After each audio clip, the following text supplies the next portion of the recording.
కుందాం. శ్రీ గురుభ్యో నమ. సభాయే నమ. వేదిక మీద ఉన్న పెద్దలందరికీ, అట్లాగే సభలో ఆసీనులైన పెద్దలకి నా హృదయపూర్వక నమస్కారాలు. పిల్లలందరికీ కూడా నా హృదయపూర్వక ఆశీర్వచనాలు. నాకు ఈ కర్తవ్యాన్ని అప్పచెప్పినప్పుడు గౌరవ ముఖ్యమంత్రి గారు నాతో మాట్లాడుతూ ఒక మాట అన్నారు.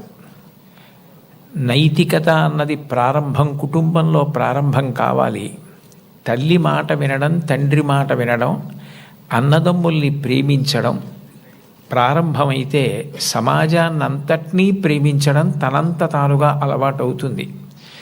ఇవాళ కుటుంబాలలో విలువలు తగ్గిపోతున్నాయి. కుటుంబ సభ్యుల మధ్య ప్రేమ, అవగాహన తగ్గిపోతున్నాయి. కాబట్టి మీరు విద్యార్థులను ఉద్దేశించి ప్రసంగాలు చేసిన, ఆధ్యాత్మిక ప్రవచనాలు చేసిన ఈ విషయాన్ని దృష్టిలో పెట్టుకుని కుటుంబ విలువలు పెరగడానికి దోహదపడేటట్టుగా మీ ప్రసంగాలు చేయవలసింది అని కోరారు.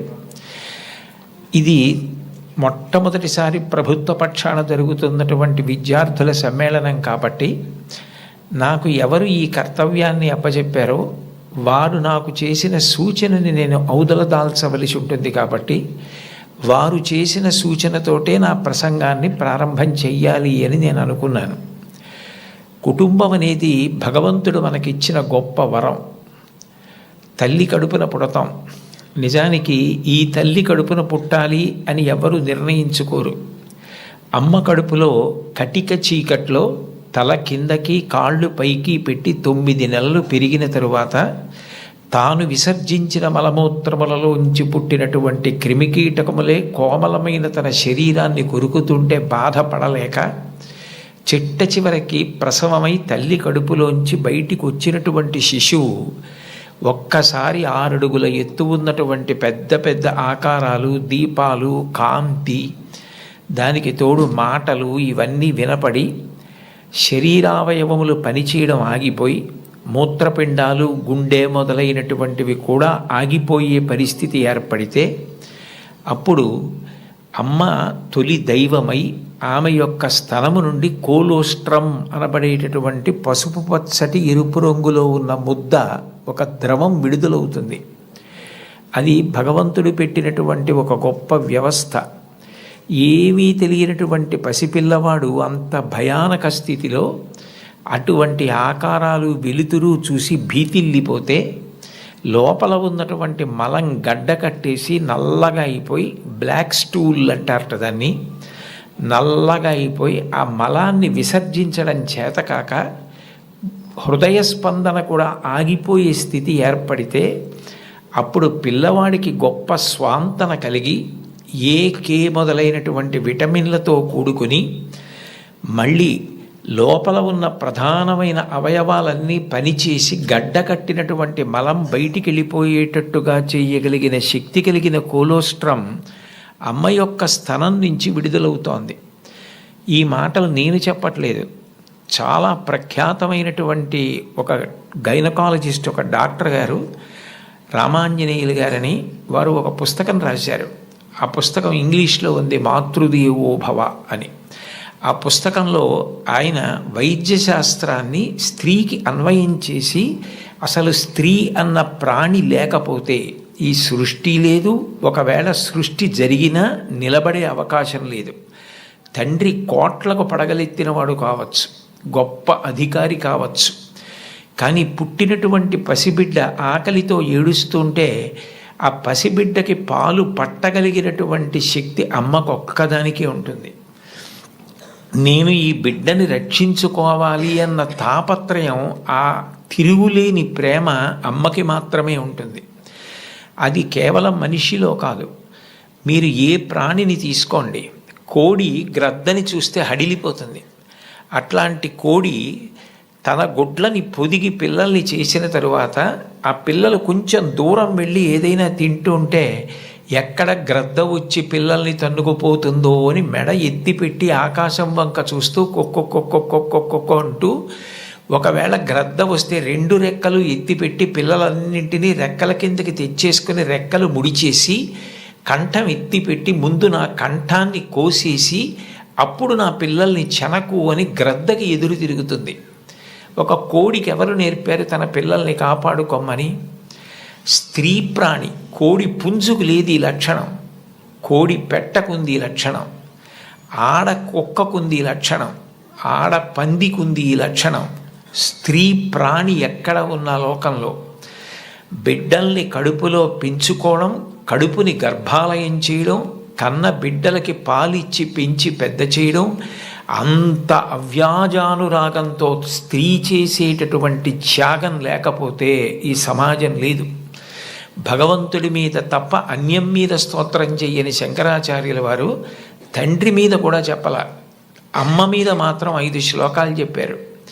5 శ్లోకాల్లో ఒక శ్లోకంలో అంటారు, ఆస్తాం తావదీయం ప్రసూతి సమయే దుర్వార శూలవ్యధ నైరుచ్యం తనుశోషణం మలమయీ శయ్యాచ సంవత్సరి ఏకస్యాపి నగర్భభారణ భరక్లేశస్య యస్య క్షమః దాతుం నిష్కృతి ఉన్నతోపి తనయత్తస్యై జనన్యై నమః అంటారు.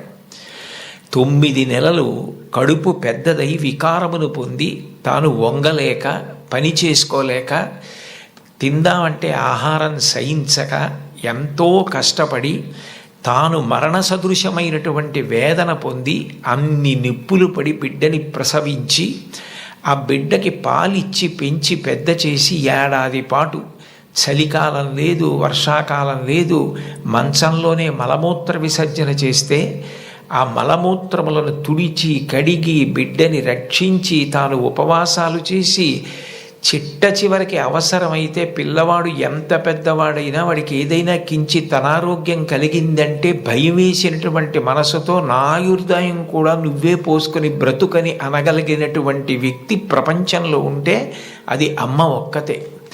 అందుకే అమ్మ లాంటి ప్రాణి లోకంలో లేదు. శాస్త్రాలు కూడా మొట్టమొదటి నమస్కారం ఎవరికి చేయించాయి అంటే మాతృదేవో భవ. మాతృదేవో భవ అంటే భగవంతుడు అమ్మ రూపంలో ఉన్నాడు అని కాదు దాని అర్థం. అమ్మయే భగవంతుడై ఉన్నది, భగవతి అమ్మ. అమ్మ భగవంతుడు 2 కాదు.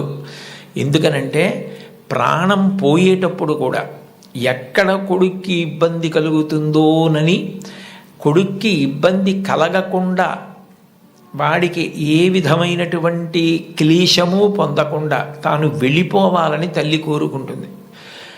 సభలో చెప్పడం నాకు ఇష్టం లేదు, కానీ నేను ఉద్యోగం చేసిన రోజుల్లో నాతో పాటు ఉద్యోగం చేసినటువంటి ఒక వ్యక్తి తల్లి, ఆమెకి గుండె నొప్పి వస్తోందని తెలిసినా కొడుక్కి చెప్తే ఎక్కడ కొడుకు వైద్యానికి తీసుకెడతాడో, ఎక్కడ కొడుక్కి చాలా డబ్బైపోతుందో, ఆడపిల్లలు పెళ్ళికి ఎదిగొచ్చారు, మగపిల్లలు చదువుకుంటున్నారని చెప్పడం మానేసి కొడుకు నిద్రపోవడానికి వెళ్ళిపోతుంటే పిలిచి ఒక్కసారి ఇలా కూర్చొని ఒళ్ళో తలపెట్టుకుంటానని, ఒళ్ళో తలపెట్టుకుని నేను నిద్రపోయిన తర్వాత నువ్వు వెళ్ళి పడుకో అని అంటే ఆవిడ ఉద్దేశ్యం ఏంటంటే ఆవిడ శాశ్వత నిద్రలోకి వెళ్ళిపోతోంది. ఆ కొడుకు ఒళ్ళో తలపెట్టుకుని పడుకుంటే కొంతసేపటికి తల్లి కదలటం లేదని వాడు కదిపి చూస్తే తల్లి శరీర త్యాగం చేసేసింది.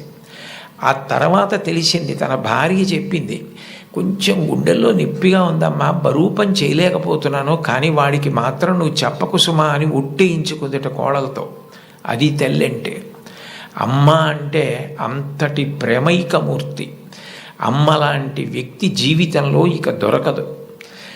జీవితంలో అన్నిటికన్నా పెద్ద నేరం ఏమిటంటే అమ్మకి చెప్పలేము అన్న పని మనం చేయడమే.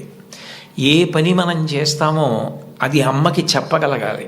మీరు ఏ పని చెయ్యండి, ఇది అమ్మకి నేను చెప్పలేను అన్న పని మీరు జీవితంలో ఎప్పుడూ చెయ్యకూడదు. భగవంతుడెంతో అమ్మ అంతే. మీరు మహాత్ములైన వారి ఎవరి జీవిత చరిత్ర పరిశీలించండి, అమ్మకి నమస్కారం చెయ్యకుండా అమ్మ గొప్పతనం చెప్పకుండా లేరు. ఈ రాష్ట్రానికి ముఖ్యమంత్రి చేసినటువంటి ప్రాతస్మరణీయులు టంగుటూరి ప్రకాశం పంతులు గారు తన జీవిత చరిత్రలో వ్రాసుకున్నారు. తాను మిడిల్ స్కూల్లో ప్రవేశించినప్పుడు 3 రూపాయలు జీతం కట్టలేకపోతే 25 మైళ్ళ దూరం నడిచి వెళ్ళి వాళ్ళ బావగారిని అప్పడిగితే ఆయన దగ్గర కూడా డబ్బు లేకపోతే మళ్ళీ 25 మైళ్ళు వెనక్కి తిరిగి వచ్చి, అమ్మ అప్పు దొరకలేదు, బావగారికి దగ్గర కూడా లేవుట, నేను చదువు మానేస్తానంటే అప్పటికి ఆ తల్లికి ఉన్నది ఒకే ఒక్క పట్టు చీర. ఆ పట్టు చీర పట్టుకెళ్ళి ఆ రాత్రికి రాత్రి తాకట్టు పెట్టి ఆవిడ ఆ డబ్బు పట్టుకొచ్చి చదివిస్తే ప్రకాశం పంతులు గారు బ్యారిస్టర్ అయ్యి రాష్ట్రానికి ముఖ్యమంత్రి అయ్యారు. ఆయన తన జీవిత చరిత్రలో అమ్మ గురించి అంత గొప్పగా రాసుకున్నారు.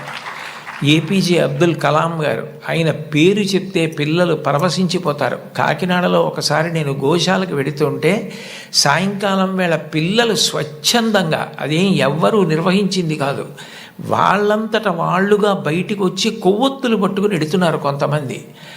నాకు ఏమిటి ఇక్కడ ఏమీ కనపట్టలేదు, ఇక్కడ ఏమీ నినాదాలు లేవు, నడిపిస్తున్న వాళ్ళు లేరు, పిల్లలు ఎందుకు కొవ్వొత్తులు పట్టుకుని వెళ్తున్నారని నేను వాళ్ళని అడిగాను, ఏమ్మా ఎందుకు ఎడుతున్నారని. మహానుభావుడు అబ్దుల్ కలాం గారు శరీరం విడిచిపెట్టేశారండి, అందుకని కొవ్వొత్తులు పట్టుకుని ఎడుతున్నా ఉన్నారు. నేను ఈ మధ్య కాలంలో ఒక నాయకుడు వెళ్ళిపోతే, ఒక వ్యక్తి మరణిస్తే పిల్లలు స్వచ్ఛందంగా కొవ్వొత్తులు పట్టుకుని వెళ్ళడం చూసింది అబ్దుల్ కలాం గారి విషయంలో చూశాను. అటువంటి అబ్దుల్ కలాం గారు వింగ్స్ ఆఫ్ ఫైర్ అని ఇంచుమించు తన జీవిత చరిత్ర ఆ పుస్తకంలో వ్రాసుకున్నారు. 2వ ప్రపంచ యుద్ధ సమయంలో గోధుమలు రేషన్లో దొరుకుతున్నటువంటి రోజుల్లో అమ్మగారు రొట్టెలు ఒత్తి పిల్లలందరికీ పెడుతుంటే అందరి తలో 4 రొట్టెలు తినాలి. ఆ రోజు రొట్టె కూర బాగుందని కలాం గారు ఇంకో రొట్టె వేయి అని తిన్నారు. అప్పటికి చిన్నవారు చదువుకుంటున్నారు. ఇంకో రొట్టె వెయ్యని తినేస్తే అన్నగారు వచ్చి, నువ్వు రొట్టెలు ఎక్కువ తినేశావు,